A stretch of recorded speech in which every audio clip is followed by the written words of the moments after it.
Freda, hand on heart again, the love theme from the garden scene in the background, sees a type of crypt, it states in the screenplay, with 8 or 10 tall rough crosses, but no crucifix. Countless niches in the walls, the bones and skulls of thousands of departed, barely visible in the shadows. A mixture of early Christian place of worship, Sienkiewicz's Quo Vadis had just been filmed with Emil Jannings, and Pagan Underworld is the place where Freda meets the Virgin, the Mother. Again, "Look at me, Virgin," his eyes prayed. It says in the novel, "Mother, look at me."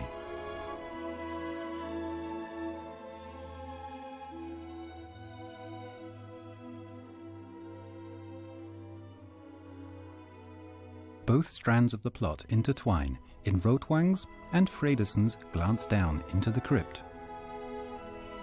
They do not recognize Freda in the scene.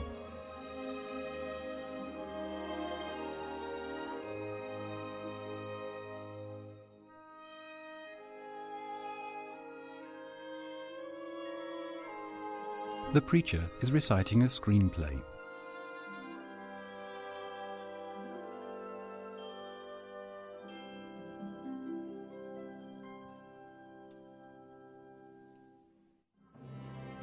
Which Freda turns into a film for us.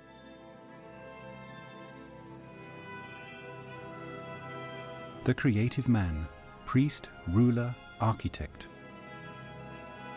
Accompanied by the music played during the opening credits of the film.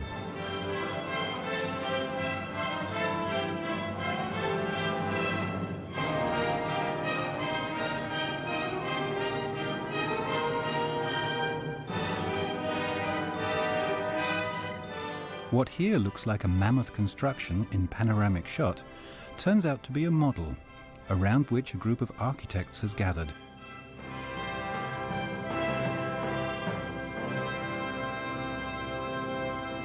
New to the music, the Tower of Babel theme.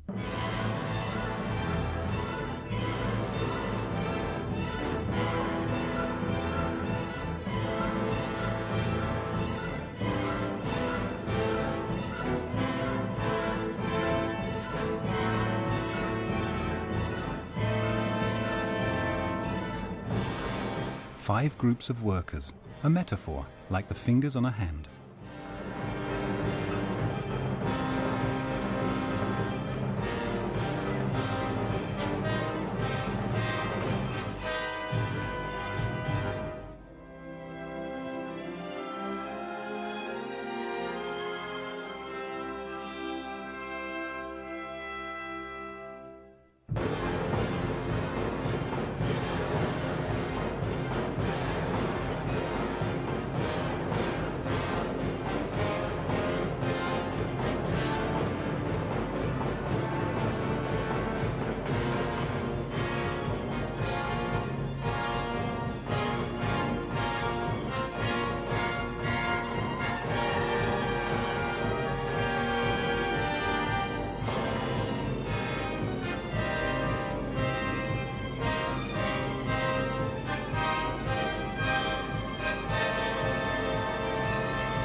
End of the simile, the sermon. End of the projection.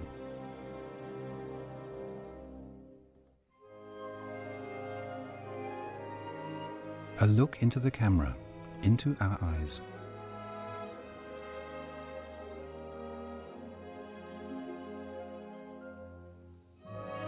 The epigram. This is awarded its own musical motive.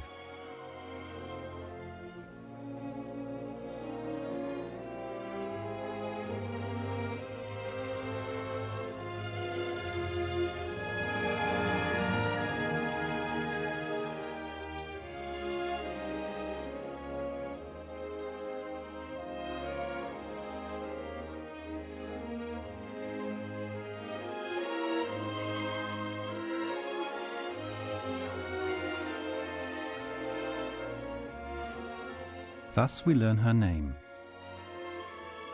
In the novel, Freda asks, "What should I call you?" She answers, "Mary." He answers, "Only this can be your name."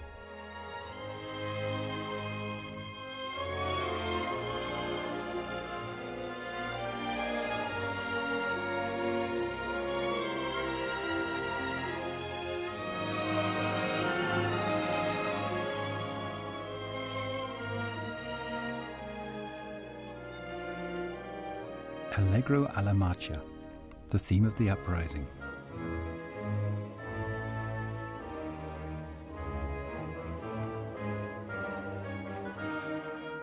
Fredersen believes he has seen enough.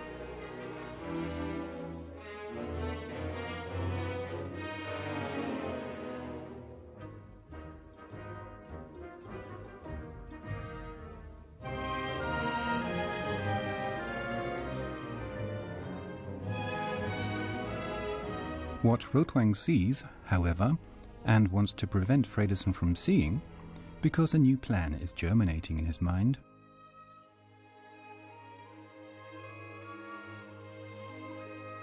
A dialogue is opening.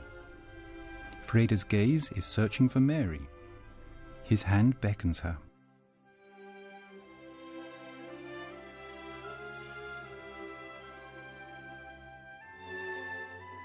He begins to speak.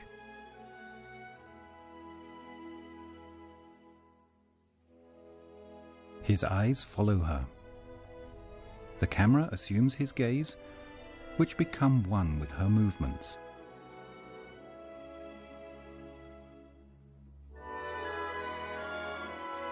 Scans her gaze, sweeps her gaze directly into the camera,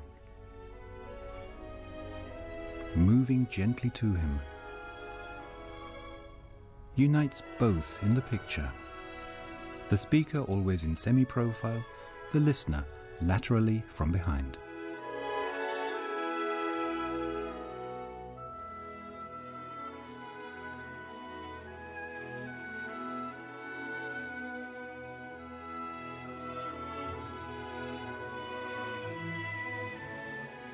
An erotic dialogue, regardless of what the titles say.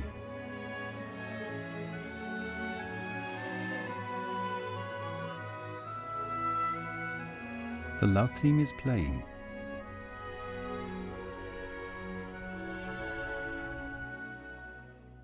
Now stops and is replaced by the Rotwang and Fredersen themes in accentuated variations.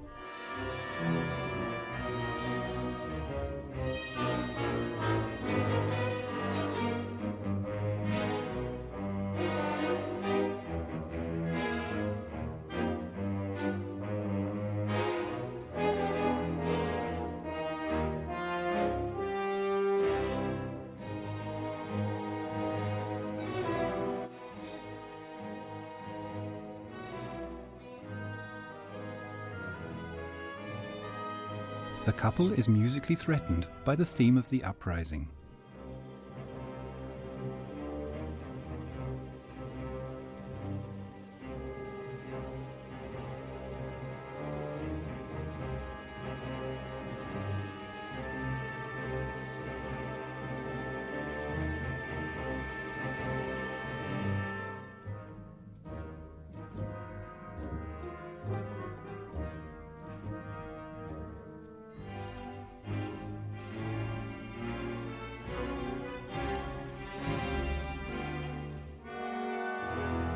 Will Rotwang give up his project to recreate Hel, or will he extend it, if it can be used to steal his rival's son from him?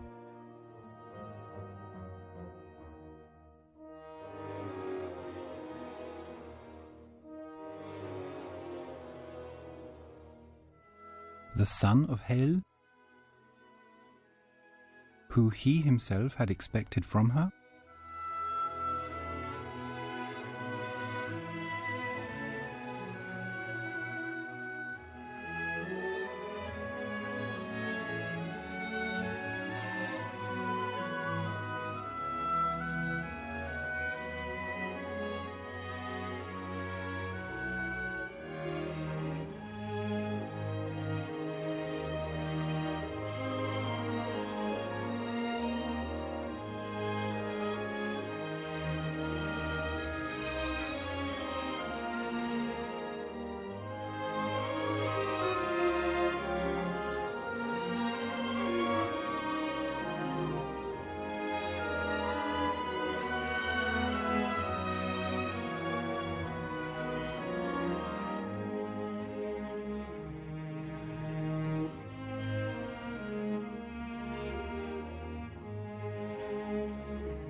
Mary's light is candlelight, natural, soft like her.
The realm of death, the realm of hell.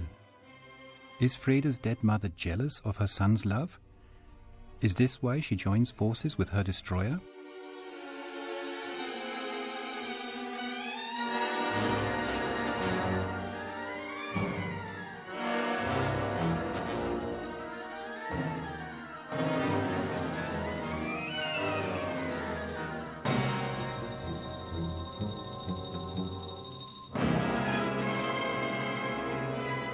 Rotwang's lamp is a mechanical tool, like his steel hand, the entire man, a hybrid of man and machine. Lucifer, the bringer of light, is one of the evil one's names.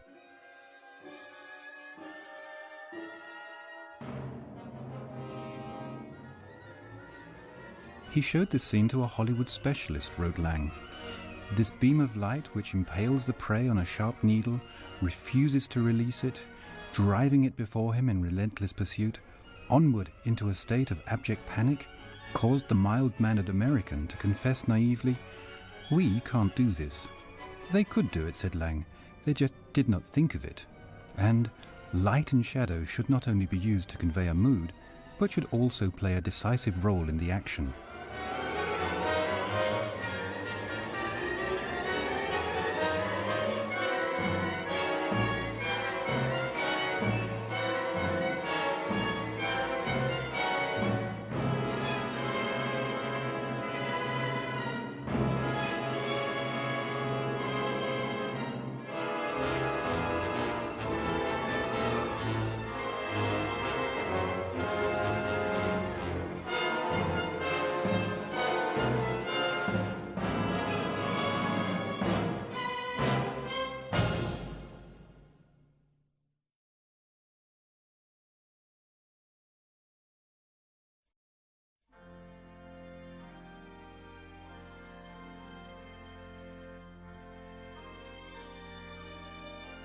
The Cathedral, a second piece of the Middle Ages in the heart of the city of the future.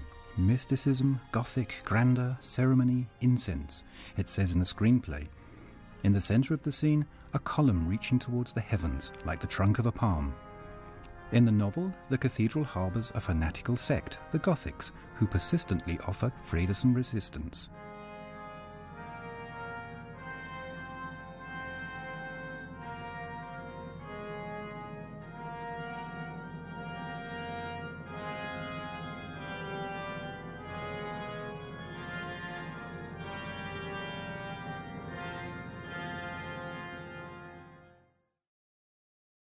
The adapters of the film reduced this strand of the plot even more.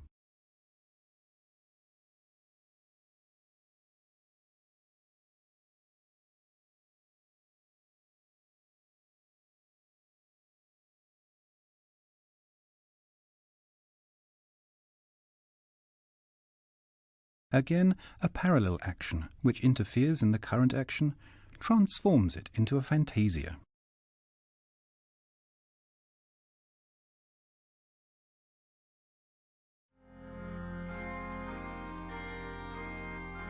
The music in the cathedral scene, the Dies Irae, musical epitome for death and disaster. In the original version of the film, the musical leitmotif is intertwined with the memory of the penitential sermon of the monk at the cathedral.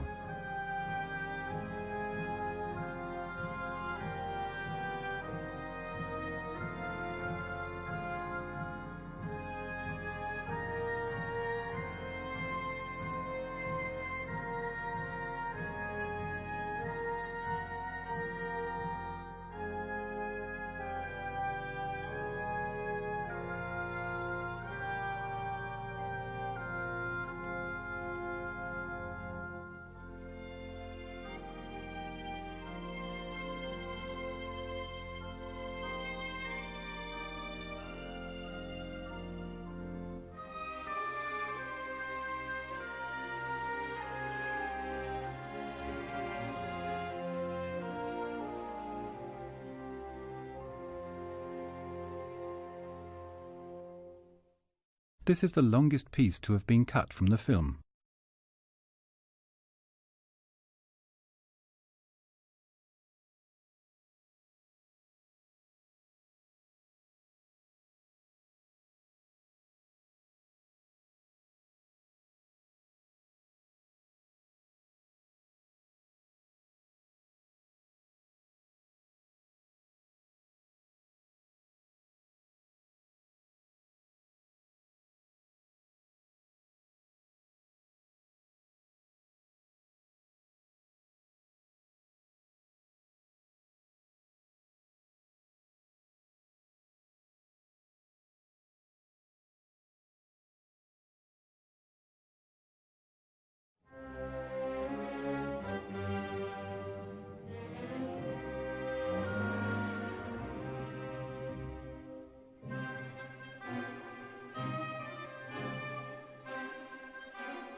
The story of Freda, the good boy, Rotwang, the sorcerer, and the abducted Mary gives Metropolis the air of a fairy tale in a particularly unambiguous way.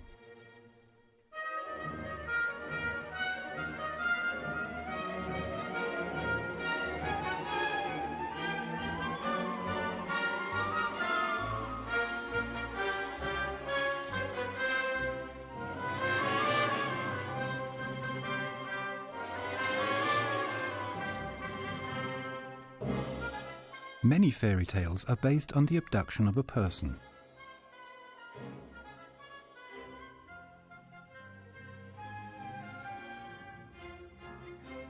The evil character captures or imprisons someone. He foists another person onto this person. He transforms the person into another, or presents another person as the captive, as Rotwang intends to do with Mary. The hero, searching for the object or person he is missing, reaches the place where the captive is being held.